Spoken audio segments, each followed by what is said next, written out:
such a pleasure for me to be moderating the talk with Alymamah today for so many reasons. Alymamah is not only an incredible emerging artist whose work explores so many important and relevant topics that we're going to discuss today, but she's also an old classmate of mine from high school. We were in the same art class almost a decade ago, and I remember how talented she was from such a young age. Alymamah, thank you so much for being with us today. I'm so excited for today's talk.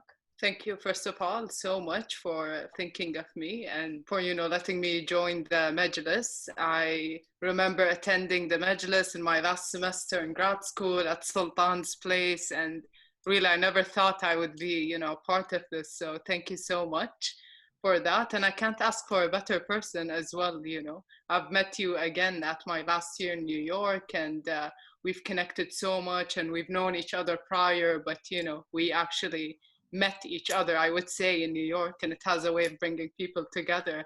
So yeah, thank you again for thinking of me, for letting me be a part of this, and for letting me speak my story, I would say. Well, it's such an honor for creating a beautiful platform, honestly.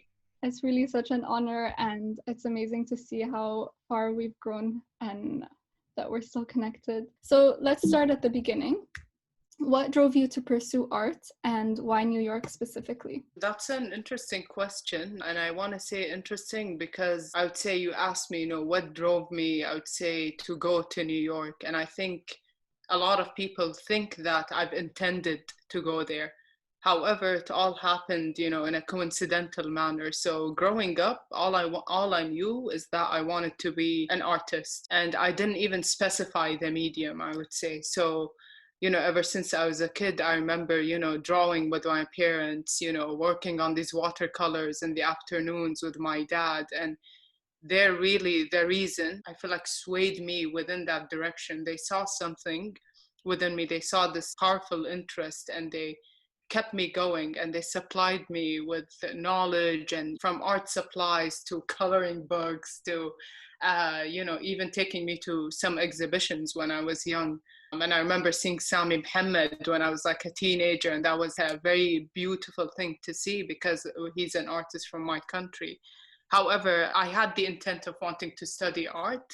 And I remember, saying, to myself, I'm going to apply to schools within the US. And that predominantly came from my brother because he was the first one in the family to study abroad, and he went to Boston. So I applied to a few art schools, and with different majors, even like graphic design, and even interior design, actually, and then fine arts. And then something just drew me to the School of Visual Arts, and with the fine arts major. And I remember not even seeing the campus. I didn't even do my research. I just felt like I needed to do it. So I just threw myself there, My dad even always says that, Alymamah, just throw yourself. And that's what I did. Again, I was like 17. I never lived abroad, and it was my first time being on my own. And that had toughness, I guess, on me, and it did toughen me up. But then, I think part of it as well over there was really not even the conditions of living alone, but even going to an art school. Like, that was such a new concept for me. We don't have an art school in Kuwait. So we do have, let's say, like departments, and they would teach like courses.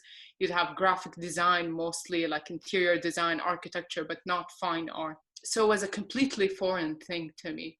And I want to say, like, one specific experience on my first week of school that opened me up so much. So I remember walking in my first day of class. It was a drawing class, a foundation drawing class. And I walk in and I see a nude model.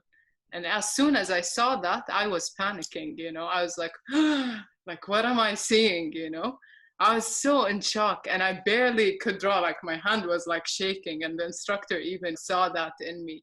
But then I just went with the flow, and I was like, okay about it. And I remember calling up my parents, and being like, oh, I saw a nude model, like, and they were laughing at me, they were like, it's part of art school, da, da, da.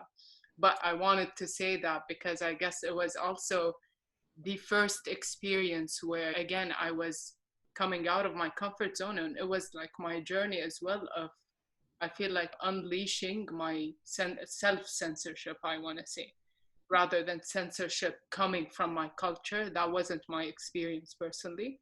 It was, I feel like, elicited upon myself and by myself without my own knowledge. And what was it like being veiled in Arab in a post 9/11 New York? Well, I want to say 90% of my experience was great.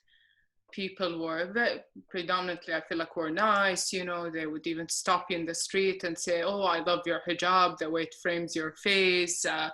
And they're very curious, I would say, even though they might, ask some questions that might be obvious for us, but I always welcome them in a way where some people are not used to our understanding and our upbringing, and vice versa as well for me. So I always kept an open mind. However, also, I have experienced multiple racist encounters as well, like when I entered into my last year as well of my BFA in the School of Visual Arts. That was like my first experience. I had a faculty member come into my studio for a studio visit. And as soon as I told him, "Oh, yeah, I'm from Kuwait." And at the time, I was like making watercolors, like smaller work. So I was like still trying to find my voice and identity. And I remember when I just told him about my country, I was like, "Oh, why are you here? Why don't you just go back, drive your Ferrari?" Wow. So that was my first encounter. And I remember being so upset, and it did happen to multiple students, regardless of their culture. And that was upsetting, yet I did not know as well how to tackle it. So beyond, just like going, let's say, to the department and telling them that, "Hey, I had this experience," but like nothing happened out of it. So that was, I'd say, like my first like micro encounter. Mm-hmm. Whereas once I graduated, I was working 3 jobs. I worked in 2 galleries as a gallery assistant and an intern at a museum. So yeah, both of those galleries, I was working with extremely racist gallerists. I was even being, I would say, like verbally abused even about my culture every single day.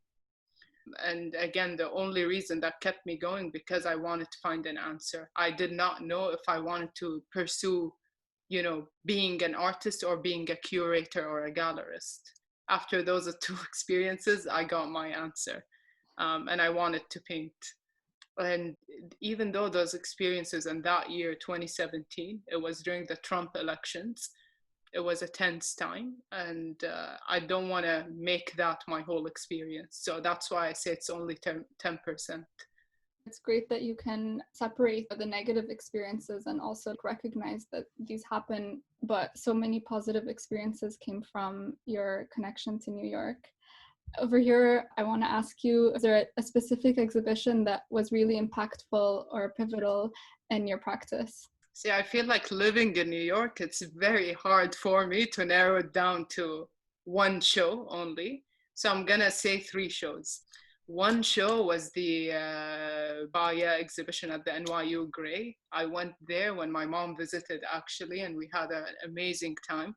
So it was my first time seeing her work, and I remember my mom even seeing the works, and she was like, I see so much of your work within her soul and within her intent. And it was just beautiful to see, and I felt immediately connected to home. And again, like during that year as well of the exhibition, it was my year of healing as well after 2017 and after what I've been through. So seeing that meant the world to me, even though I believe it shouldn't have taken place in the basement. It should have, taken place in the whole gallery. That show, and I want to say as well the Hilma Clint show at the Guggenheim. Seeing a woman artist's work covering the entire museum was very emotional personally for me. Soon as I entered, I held my tears, I would say.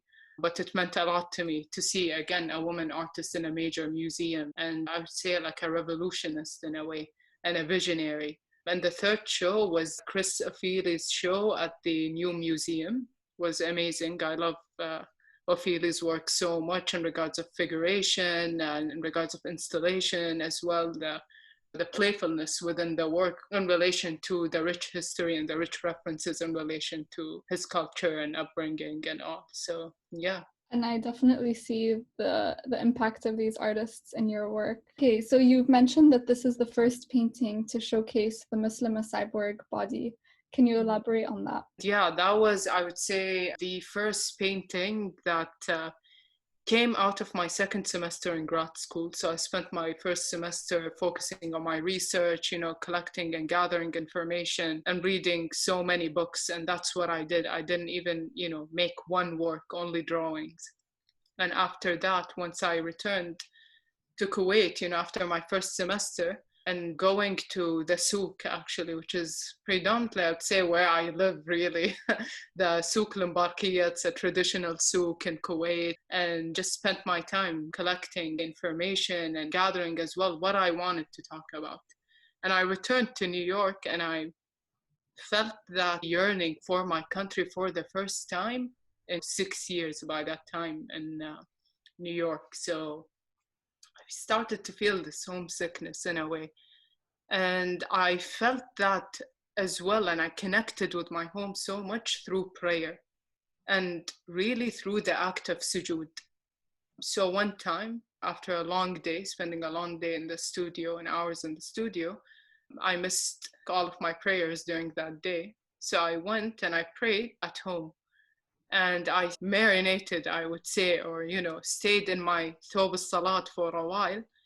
And during the act of sujood, this is the time where I not only connect with Allah, but I would be aware of my reflections throughout my days, or in a way that really transcends time. I'm so in tune with my emotions during that time.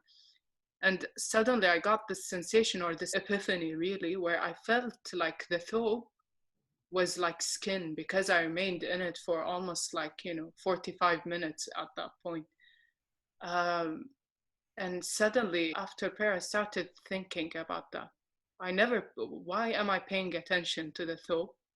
And what is kind of the barrier between the thobe and between my naked or fleshed body in a way? And that's my way of thinking usually. I start with one question and I follow it up with multiple questions. So the questions were endless at this point. And then I went back to the studio and I made this huge chart. I wrote, my fleshed body, or the naked body at the time. It wasn't even fleshed, I would say. And then I wrote the thobe, and then I started again thinking about the liminal space in between, rather than these two bodies at first.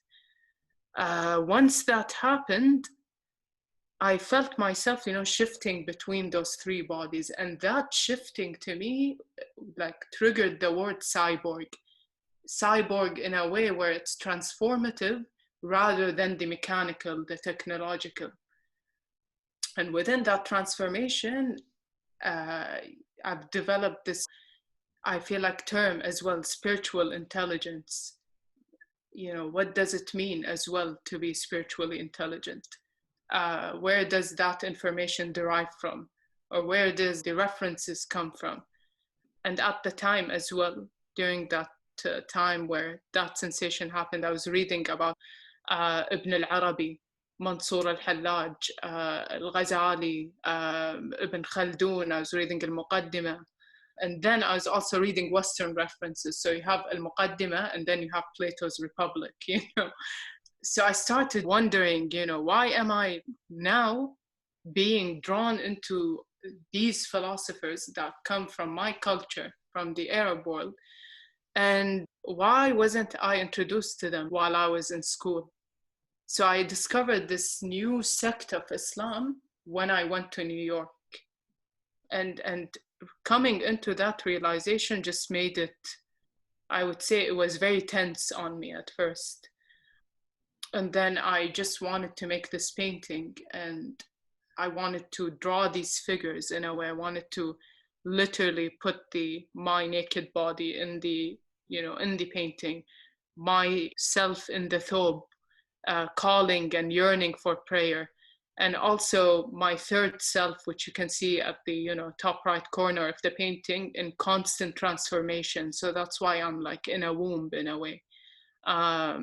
And then the mosque is basically a reference of the sound of the mosque or the call of the adhan next to basically my home in Kuwait. I mean, I wanted to glamorize that, brutalist almost architecture of these mosques that we have. So, yeah, so that painting, I would say, was the first, I would call it almost like the Muslima Cyborg manifesto. And it's my truth, and it's called I Am the Truth, based on Mansour al-Hallaj famous line and poem. So, yeah. I think you briefly touched on this, but you describe yourself as an artist fluctuating between the East and the West. What influences did New York and Kuwait have on your work? And then I also want to talk about this piece in specific.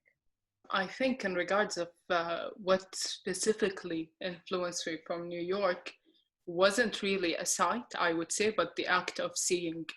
So again, like I would mostly walk actually in New York, or, take the subway, but you'd walk a lot during the day, or I personally do. And you take the same route, the same street, every single day, but I keep noticing things that are different within that street. One day I remember walking down like my neighborhood, and I remember seeing, for example, like just a piece, like a jigsaw puzzle piece just thrown on the sidewalk. The next day I walk in and I see just pink paint on the sidewalk thrown. The third day I would see like a huge chunk of ice just thrown on the floor. And seeing that, to me, just amused me and made me so happy for some reason at the time. And it kind of gave me this spark of excitement during the day, when you're about to go into a long day, let's say, you have meetings, you have classes, whatever. So it was so nice to take a break from that. And at the same time, I wondered, where did these objects come from? Who placed them here? Are they coincidental? Are they intentional? Are they works of art? And there was this thing as well that I think we had like in art school as well. Most of the instructors, sometimes would be like, just make sure you're aware and, question, is this art? Da, da, da. So they would ask this question a lot. And I think it's embedded within me, like specifically from the School of Visual Arts, from a specific instructor as well. His name is Brooke Larson. He's amazing. He's I would say the drawing god, I call him, of SVA. So he taught us this act of gazing. So that's what I want to say I learned from New York. How to give something a second glance, how to, from objects of your everyday to things that are intangible within yourself. And in regards of Kuwait, Kuwait is my source. It's where I find my urgency in. So what was kind of liberating, I would say, especially now since I moved back, was that, oh, hey, why don't I apply that discipline here? But it came in such an automatic or a natural way, it became a part of my being. So even in traffic, let's say, I remember the other day, and I was actually telling Bender about it, like it happened twice, in the middle of traffic. I would see this truck carrying like 3 palm trees and racing down the highway. And seeing that, I take it as a sign of luck in a way. And I tried to capture it and I couldn't. And I tried to question what that means beyond, palm trees being transported from one place to another. Another thing is, for example, we have an archive and a gold mine in Kuwait, which is, again, the souk limbarkiya, the traditional souk. I'd go there one time, I was walking, and I saw that dish that is referenced in the painting just thrown on the street, and I was with a friend, and I had to stop and gaze at it, and I had to take a picture and document it. And I wanted to take the dish, but, it had grains of rice and all. People probably have machbous or something. So again, like looking at the object, looking at the print and reference, the history of this print, and as well the story behind it. Workers were probably having a really delicious lunch and they left the beautiful dish just on the sidewalk. And again, the beauty of this is that you would come in the next day and you wouldn't see it. So it's like very temporary. And then again, it's in reference to commodity culture in Kuwait. And I wanted to reference it as an object of feeding. So it's feeding myself or feeding my figure. Second of all, I wanted to, again, reference specifically the Kuwaiti ornament and how the Kuwaiti ornament usually originates from many parts of the world. So this print specifically, or this dish, is actually made in Indonesia, and it originates from Indonesia. Some of them originate from Iran as well. So is it really Kuwaiti? That's, something that I think of. And then again, with that painting specifically, it wasn't as well objects that I would see, but objects that I would obtain. So for example, my rings in a way, or my nails and all. I get a lot of questions actually about why I wear 10 rings on my fingers, but each ring really comes from a certain place, has a certain story, and again, they also come from commodity culture, and they are personal signifiers of me. And as well, it's just a way to identify or make it clear that this figure is myself, and it's not this vague body that is floating. And what's funny as well about it is that if I'm not present, if this was like in a gallery or something, people would not know that. But during, for example, the studio visits, people would notice that. They're like, oh, hey, so this is you. I'm like, yeah, it is me. That's an icon of identification. So the bees are those people, they're my loved ones, and the honey is coming out of me and it's leaking. And I'm trying to submerge out of myself and come out of myself for a moment just to escape that heaviness in a way. So it's an act of escapism. And then the background that you would see, the green patterning, which actually derives from actually like both Iran and as well India. So it's a print that was predominantly found within like Kuwaiti households since actually the 50s. So I found it in an abandoned site, that piece of glass.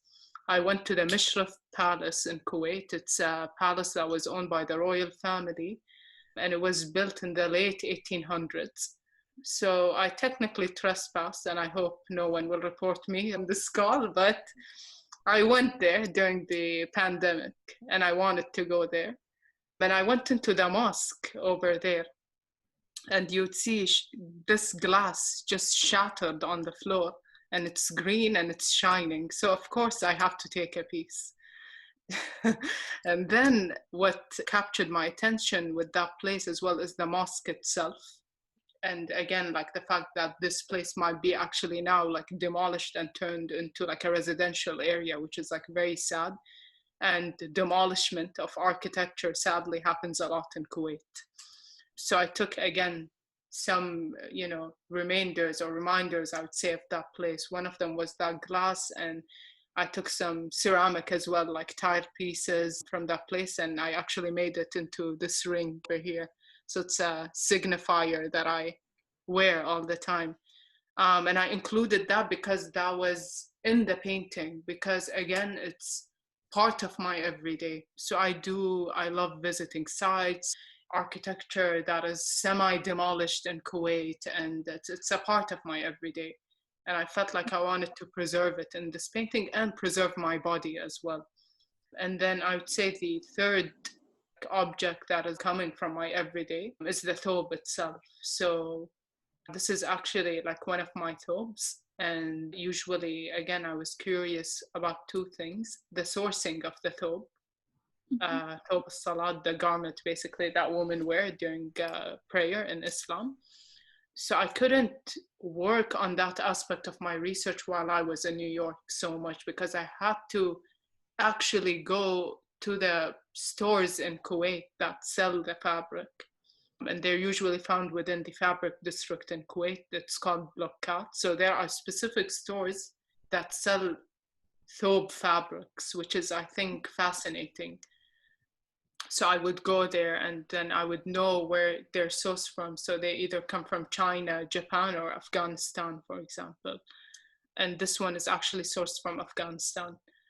And then with every thobe basically that I include in the paintings, it's usually the thobe that I'm wearing currently in my prayer, but it's romanticized even more. And my hand is grabbing that body of the thobe because, again, I'm yearning, constantly yearning for salvation I, and yearning for, growth and to submerge out of myself, really. So it's, again, like a call of prayer, but it's outside of prayer. So how does a prayer live outside of you? I feel like a lot of your work wouldn't have happened if you didn't go back to Kuwait. I think that's so important for the evolution of your work today and the growth. Definitely. I think this piece is probably one of your seminal pieces, and you really capture the moment of a body changing, and there's so much vulnerability, but at the same time it's a bit different from the rest of your paintings. Can you talk a little bit about this one, and also like specifically your use of color here? For sure. So one thing, again, when talking about self-censorship, when I wanted to approach this painting, with every painting, really, I think I rid myself of that and I discover what are the limits of my freedom. You think you are so free, but really, are you? Or what are your limits of your freedom now at the time being? So I've always wanted to paint, I would say, a pink painting. And why a pink painting? I think a lot of people, when seeing that work, they're like, Alymamah, it's clearly a feminist work. And for me personally was an exploration of my femininity and as well a way to liberate myself and celebrate kind of my idea of my femininity. So again, growing up, one thing that really does live in my practice today and has affected me as well as growing up as a child in Kuwait. So I had a wonderful upbringing and all, but something that I didn't understand really is my body in a way. So I was extremely insecure about my body. And the reason is because my body is not like the Western body, which is what you see predominantly in commercials. And we have this fascination or glamorization towards the Western body, the Western, I want to say, even white body. Whereas when I looked at my body, I'm like, oh, no, my body doesn't look like this. I have stretch marks, I have chicken pox marks on my body. My body is not white. I started thinking about these things, at least even when I was a kid, but I never knew how to address that or how to even talk about it in a way. And it really did live within me in a way where it did cause me to be almost hidden, I want to say. So I was extremely shy. I had this fear within me growing up as a kid, even at school while I was going to school. I was always the quiet one, never spoke a word. I had this fear within me. And it really came from from this issue that I had that I never really thought was an issue at the first place. I just thought it's whatever, it's just a feeling and that was it. But then when I went to New York, this is when the healing happened. I think it's because when I was taken out of that environment and put in a city where everyone comes from somewhere, everyone looks beautiful regardless of their race, their gender, their culture, and all, it was such a liberating thing for me. So that was kind of my approach with that painting. And then coming back now to Kuwait, where, and after growing up and all, and coming into acceptance towards my body, I started to reflect upon my own intangible gaze towards myself, that toxic gaze towards myself. I also was reflecting upon a specific experience in New York that I encountered in 2017. I had my hijab taken off my head by basically like a white man. He was drunk. It happened in Madison Square Garden, the crowded place in New York. But it happened. And even when that happened, it did upset me extremely and almost destroyed me at the moment because it was basically my hijab. It's my symbol. It's my choice, my freedom taken out of me for, I would say, like a matter of 20 seconds in a way. But I didn't address it. So between me and myself, I just experienced it. I just let it go and that was it. But I didn't know that keeping it inside in that manner did affect me so much. And it's then in grad school where I restored, in a way, I want to say I restored myself and repaired myself through conversations. And I found myself opening up at the randomest moments ever. One time we had this 5-minute kind of like presentation that we had to do on the first day of class in front of a huge auditorium. Suddenly, in the middle of the presentation, I spoke about this incident for the first time. My parents didn't even know about it. Suddenly, I had conversations in the studio with my dear mentor, Kamruz Aram. He's an amazing painter. And I started to open up more. And this is when I healed, and this is when I started to paint again as well.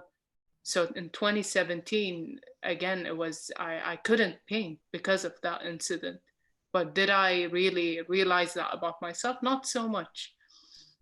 Again, after this act of reclamation that I had in grad school for 2 years and restored myself, I understood myself and what femininity as well means to me. And my femininity coexists between the circle of the hijab, it exists in the thobe, and it exists as my raw body in a way. And this idea of the fleshed or the raw body is extremely influenced actually by Ibn al-Arabi's view of the fleshed body or the human body. And then one thing that I wanted to focus on with this painting, I wanted to capture again fluidity outside of time.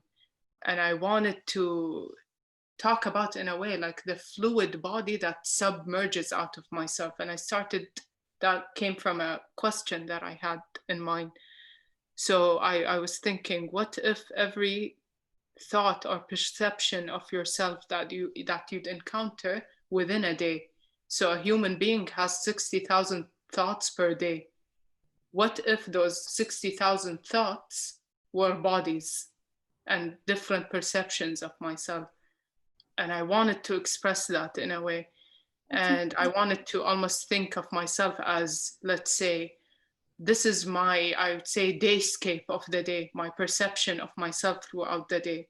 And then I wanted to disrupt it through the use of signifiers that I had as well from the everyday.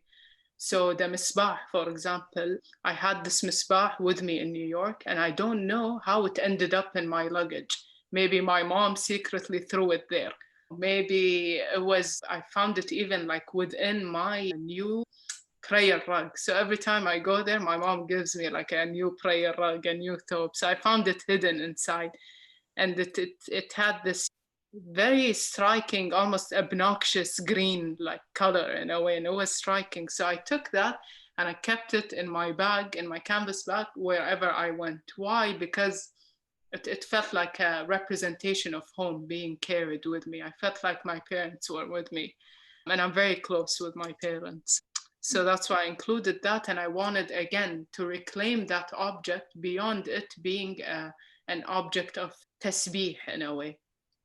And I wanted as well, that's a woman to hold it as well, and how I would personally hold this object. Yeah. And then again with, for example, the plaster that's on the eye. So I was thinking of the term غض البصر, basically the closing of seeing. So usually you'd hear that term mostly within, I'd say, religious references. Like, for example, غض البصر, don't look at something too much. And usually that's something I want to say it's projected upon women. But I want to reclaim that phrase in a way where it resonates personally with me. So I do this action towards things that I've healed from, that have lived within me, and I'm ready to let go of them. So it's an act of almost forcing myself to blind and close one eye towards one thing and open towards another. So it's almost like this as well, the battle of accepting your past and of healing from it and forcing yourself to heal. And this force is usually expressed through the plaster, I want to say. The dalla and the finjan, it comes from a very, very simple reference, I think people would lean towards the symbolic, but it's very simple. My dad and I, it's our ritual. We drink Arabic coffee. And now the entire family is doing it. So at 4 p.m. every day, my mom is making the coffee and we have it, and it heals me and I need it. And that's the reason why I wanted to move back to New York. I needed, in order to be able to even push my work further, I know that my family is such an essential part of my life. And I wanted to include that in that painting. So it's this act of healing, and you see the figure or the head really forcing itself out of this fleshed body and, like, Yeah. drinking it, and it's feeding itself. And the print itself as well, it originates from Pakistan, and usually, again, like, these finjans are like very well known in Kuwait and in many other parts of the world as well. And also some of them do come from Iran. And again, I wanted to reference, again, commodity culture, but in a way that is even more personal, more in relation to myself and my affiliation almost with them.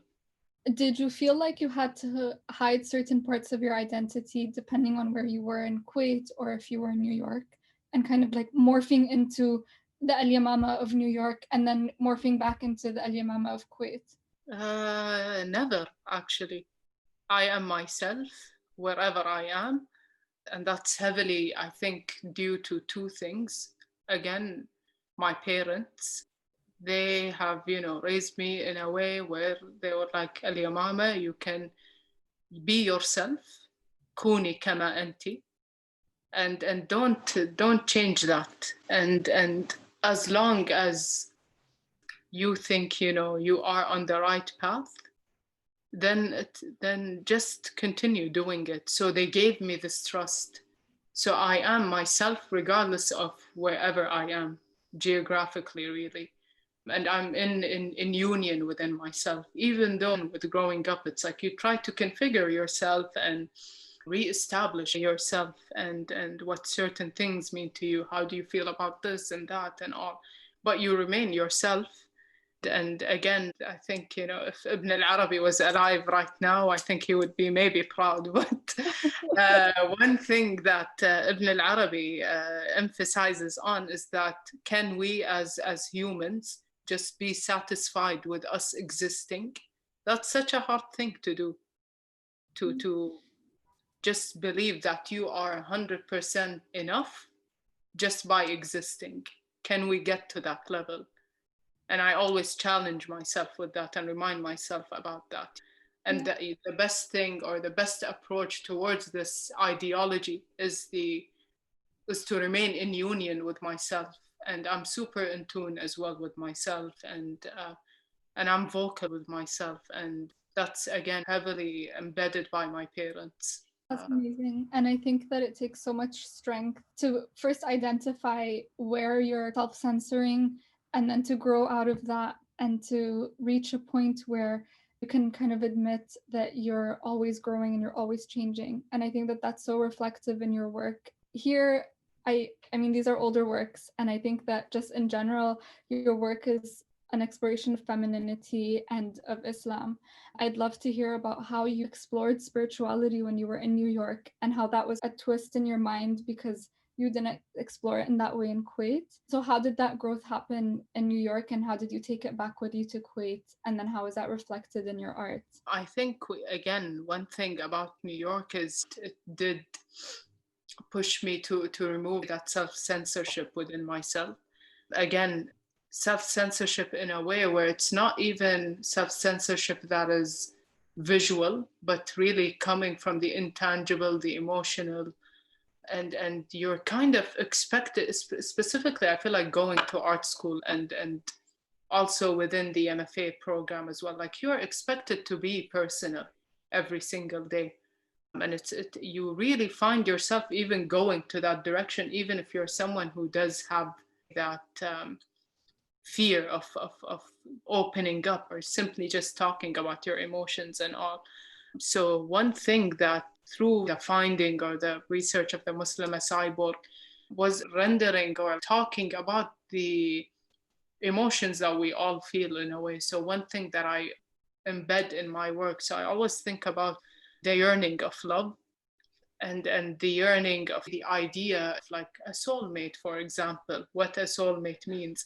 And I used to have this self-censorship upon myself because I didn't want to sound cheesy, but had this shame, but it was coming out of my own shyness. And again, I want to romanticize over and over again about this yearning, and as well about my fragility. And that's what you see on this watercolor on the left. So I try to envision or imagine, what is the idea of a soulmate? Do I believe in it? Is it something that is relevant to me, or is it not, for example? And also, what does it mean when you, for example, find different meanings of what it means to, for example, to love? So this is what you see on the left with that drawing. So during that time, actually, they were made around the same time. I was reading Nizar Qabbani a lot during that time, and I think that heavily impacted, and you can see it directly referenced in the work.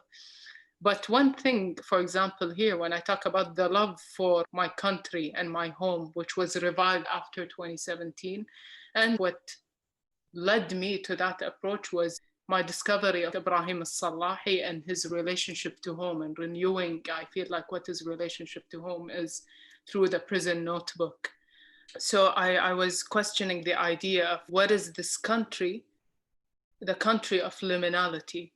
So at the time, I never felt like I belonged to New York, nor did I belong to Kuwait. And it wasn't something that was like coming of that act of going abroad and being abroad and all. It wasn't that, even though I thought it was.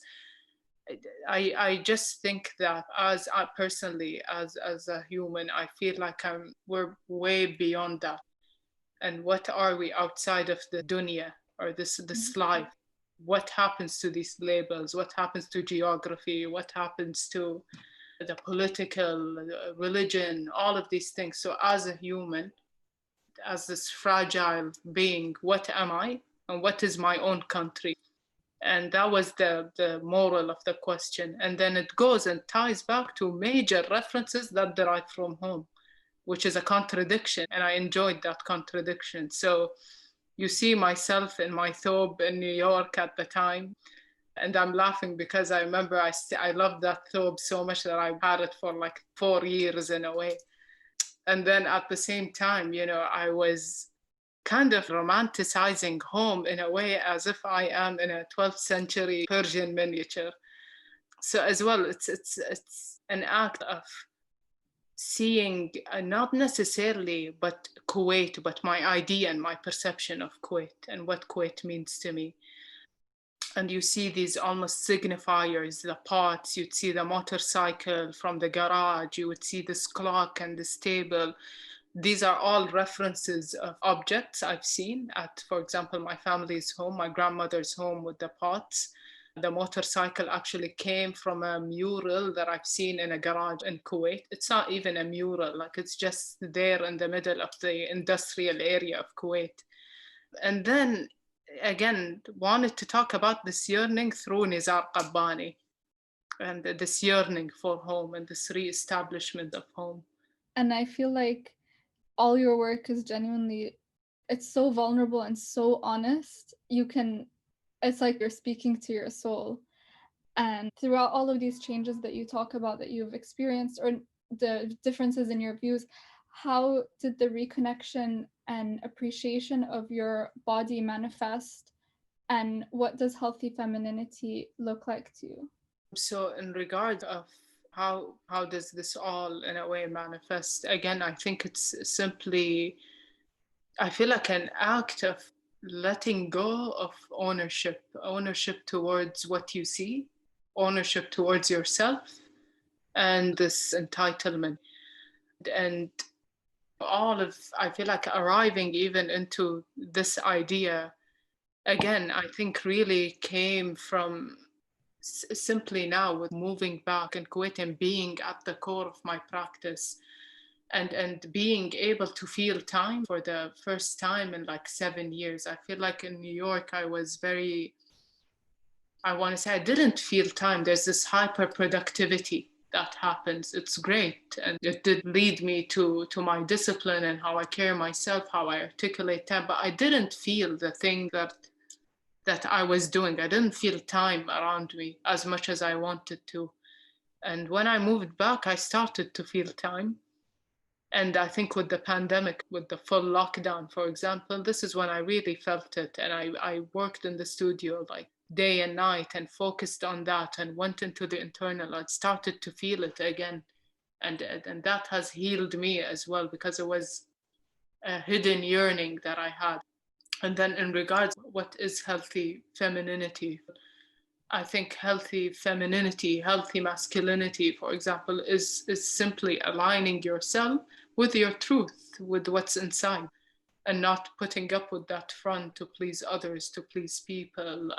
It's aligning yourself with your truth and trusting that, and simply questioning the stretch of your freedom as well. What does freedom mean to you? What are the limits of my freedom? What are my boundaries? What is my moral system? There are all of these questions. So it's an act of checking in with yourself, and also an act of reclamation.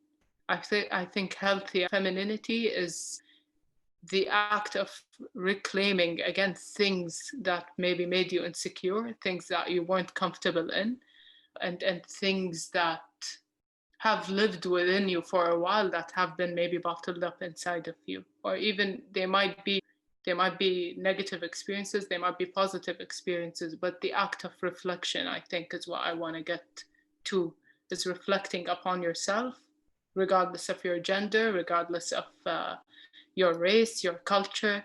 That's always what personally I place upon myself, as a human being. How would you like to develop your art next with the ending of your solo exhibition and the start of the new year? And are the changes in your work more intuitive or more intentional? Two things I want to say in regards of my practice and in regards how I want my work to be perceived. I want to say, I'll start with that. So in regards of perceiving the work, I think having studio visits, I did not know that people kind of felt a little uncomfortable about the idea at first, entering into a studio, a private space, and my studio is at my home. So I think that experience was very maybe new to people here. I think a lot of people felt surprised to see that, and pleasantly surprised, which I'm happy about.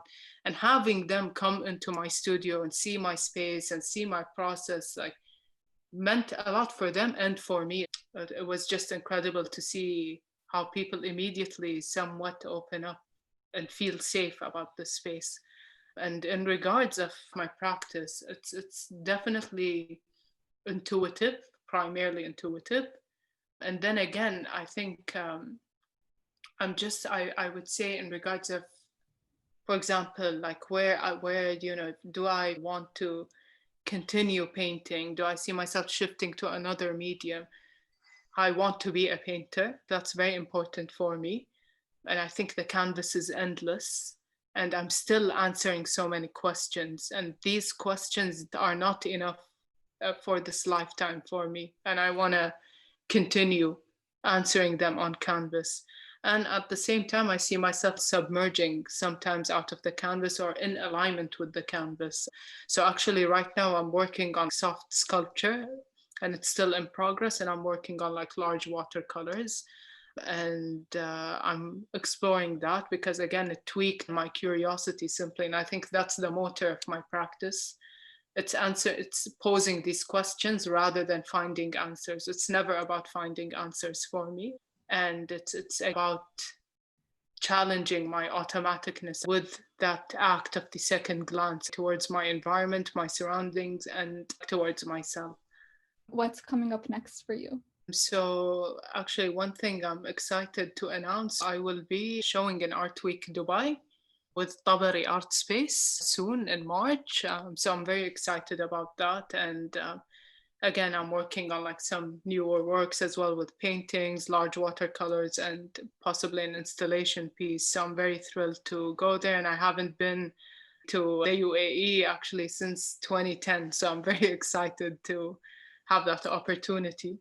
And then possible exhibitions like within the region and abroad. So exhibiting the works in a physical sense and like within a gallery. And I'm curious to see how that experience will go personally for me and for the viewers. And yeah, again, I'm very, very proud and very happy to have this community. And thank you so much for everyone who took time from their day and listened to me talk. It's always appreciated.